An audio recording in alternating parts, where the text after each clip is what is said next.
It's the world. What it do, y'all? We got the 10 worst video games of 2020 so far. Let's see what's up in here, man. It's been some shitty games this year. 2020's been bad enough, so we could all have done without these games. Welcome to Watch Mojo, and today we'll be counting down our picks for the top 10 worst video games of 2020 so far. For this list, we'll be looking at those particular games that missed the mark in one or all aspects. Whether the game garnered low ratings from critics and gamers alike, didn't live up to the hype, or are just plain broken, if it's a poor excuse of a video game, it's eligible for this list. Loktarogar! Come, my warriors! It's not my type of shit right the here. humans back! Number 10, Fallout 76, Wastelanders. Yeah, I heard this was and bad. then convince any punks that show up to tell you where their boss is hiding. They did teach you all how to build from schematics up in that vault of yours, didn't they? Fallout 4 was a decent entry into the Fallout franchise, and while it wasn't as robust as previous entries, it was still a fun time. Bethesda then released Fallout 76, a live service iteration using Fallout 4's engine and gameplay mechanics, with literally everything else that was beloved about the series being taken out, namely NPCs. I remember the internet was the main reason going why crazy the stories about in how these bad games this was. are praised. And he said that inside that vault is the, that's where the big one is. Our last chance to turn our lousy luck around. While Wastelanders has NPCs and a lot of general improvements, it's still a buggy mess and often just a chore to play. Devs, man, they rushing the games, yo. Money hungry, yo. Can't respect it. Number 9, Predator Hunting Grounds. I don't even know what this is. It look like Advanced Warfare. That was that Call of Duty? The Advanced idea Warfare? and gameplay concept is great on this one. Unfortunately, its execution lets it down. Subpar gunplay, accompanied by a dull AI. Damn, this is a looked like it big could have been detractor from hard. the multiplayer experience. What am I looking at? While this there look are like it some might fun be metics, hard. the lack of overall content meant general Bro, this look interest like a and Call of enjoyment while Duty playing map. dwindled incredibly fast. Performance is abysmal on consoles, and if you want to play as the Predator more than the soldiers, be expected to wait a lot longer for matchmaking. Hey, you'll probably have more fun playing as one of the soldiers anyway. No, that's not good. We gotta deal with it right now. Oh, hell no. I'd have turned the shit off. Number 8, Bleeding Edge. I don't know what this is. Xbox, I don't play Xbox. While there are genuine moments of exhilaration and joy while playing, its core camera issues make it almost unplayable. There's nothing worse than being defeated because the camera couldn't track you or your enemies effectively and instead whips around, unable to catch up to the movement.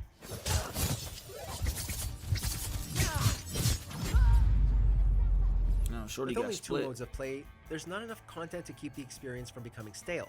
And the fact that it's so often compared to Overwatch meant that either we weren't looking for another game of this type, or Bleeding Edge just doesn't have enough variation in it. It looked to like make that stand Rocket, out. the RPG game, what's that called? Rocket Arena. Number 7, The Elder Scrolls Blades. I never got into Elder Scrolls. Yo. It's not my type of drip. You can't expect a half-decent mobile game to get a console release and be well received, can you?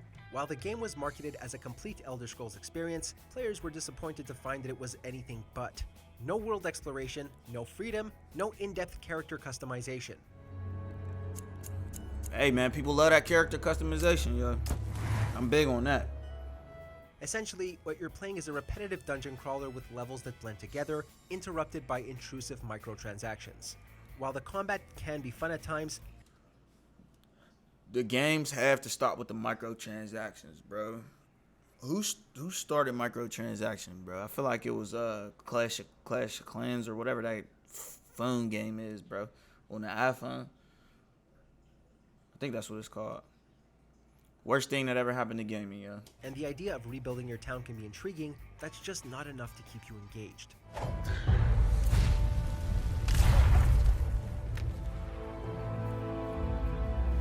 Number 6, Cooking Mama, Cookstar. How could Cooking Mama ever be bad? Fix or it didn't happen. The Oh, graphics have shit. been improved from its predecessor, and actually, that's it. And when we say improved, we're not sure we mean it. Sure, the presentation is more complex, but it loses its charm that was prevalent in the Nintendo DS games. Oh, this is on Switch. at that. The only positive thing this game offers is that you might learn a recipe or two, but learning them is a chore. The motion controls barely register, and the cooking mini-games are so repetitive. Also, if we have Lazy to hear devs. Cooking Mama say looking good one more time, we're just gonna order takeout instead. Beautiful. Number 5. She didn't even say Mafia it. 2 Definitive Edition. 2K made Mafia 2. in the army? When a game released in 2010 is remastered and re-released this year, we're going to expect a more than negligible difference. One of Mafia 2's main problems is that despite its outdated graphics, we're still getting frame drops.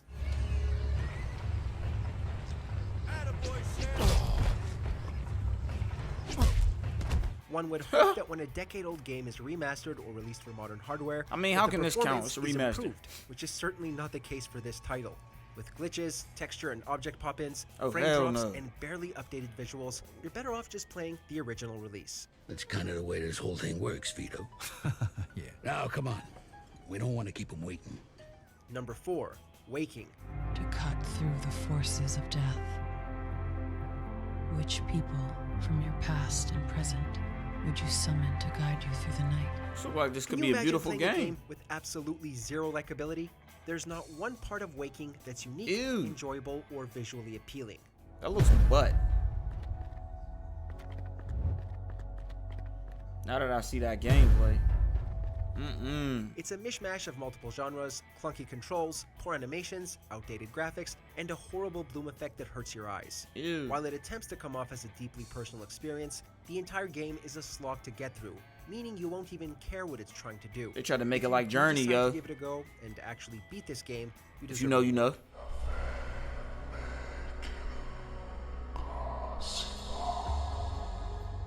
Number 3. Dawn of Fear. What's this, bro? The Walmart Resident Fixed Evil? camera angles, a mansion, zombies, inventory management, and puzzles are all included here in Dawn of Fear. Ooh, I The just game's said appeal that. For nostalgia is its only redeeming quality. Bro, it's like the Family Dollar Resident Evil, yeah. Aw, bro, buddy said, hey, alright, come on, bro, no jump scares. It's not that we hate fixed camera angles, it's just that they were framed beautifully in the Resident Evil series. Yeah, Here, you can't we have replicate generic that. shots of the area, and they're filled with poor graphics, terrible animations, uninspired monster designs, and a horrible frame rate. Not That to ain't even mention scary. poor storytelling. We would have loved to see some Come voice on, acting, alright. even if it was as bad as the original Resident Evils. It would have added some charm.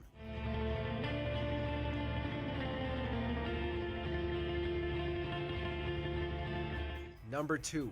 Warcraft III Reforged. I don't play games like that, yo. This is getting frustrating now. What is it with recent remasters either barely improving on the original's experience or actually worsening it? Reforged is an insult to all Warcraft fans and has left us all bitter with You said Blizzard it's as an a whole. insult. Human? I left my humanity behind long ago. A lot of the promises Blizzard made were unfulfilled, and the price is way too high for a remaster that looks like What's it should that, have a come out kangaroo? 15 years ago. It's poorly optimized, even on high-end PCs, and the experience is buggy. If you're still unsure as to whether or not it's really that bad, just take a look at the user Metacritic score. For now, rally your warriors and prepare to leave this land. We will speak again. Before we unveil our top pick, here are a few dishonorable mentions. Disintegration, because everything is just subpar. Ready for anything. Rugby 20, because it looks and plays like it should have been released 10 years ago. We have to be strong in impact and to show our opponent At least there's a rugby game. defense mean. Rely on our essentials in scrums and lineouts.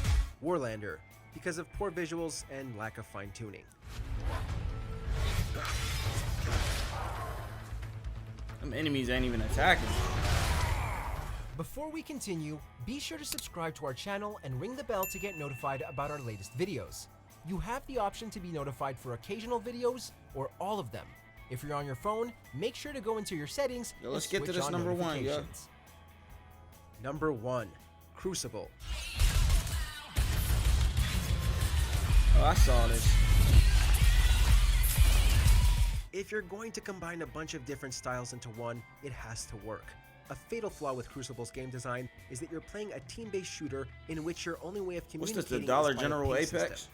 No in-game text or voice chat. Yo,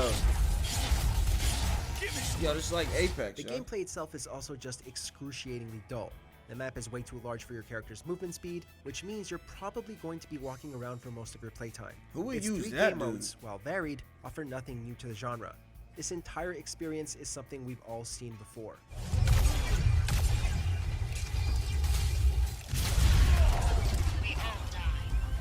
In the mood for more awesome gaming content? Be sure to check out this video. Hey, y'all see a top 10 worst video games of 2020 so far. Is there something I should have made the list? Is the game you thought was on the list in there? Let me know in the comments, man. It's the worst.